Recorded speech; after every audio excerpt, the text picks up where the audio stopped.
Hi everyone, আজকে আমি review করতে যাচ্ছি আমার অনেক পছন্দের একটা অসাধারণ কেক পেজের। কয়েকদিন আগেও আমি এই পেজ থেকে কেক অর্ডার করেছিলাম অ্যান্ড তোমরা আমার ডে দেখে জানতে চেয়েছিলে যে আমি কোন পেজ থেকে কেক অর্ডার করেছি।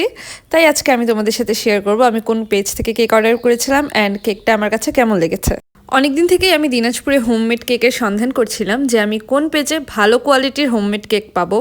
হঠাৎ করেই আমি এই সিস্টার্স ডাইনের কেকের পেজটি সন্ধান পেয়ে যাই। আর আমার যেহেতু ভ্যানিলা কেক পছন্দ তাই আমি আবারও ভ্যানিলা কেক অর্ডার করেছি। আবারও বলছি কারণ আমি সেদিনও ভ্যানিলা কেক অর্ডার করেছিলাম, কিন্তু সেদিন প্রচণ্ড গরম থাকায় কেকটা মেল্ট হয়ে গিয়েছিল। তাই আমি আবারও ট্রাই করার জন্য এই ভ্যানিলা কেকটি অর্ডার করেছি। কেকটা অনেক বেশি ফ্রেশ অ্যান্ড সফট ছিল, এতটা সফট ছিল যে মুখে দিলেই কেকটা গলে যাচ্ছিল একদম।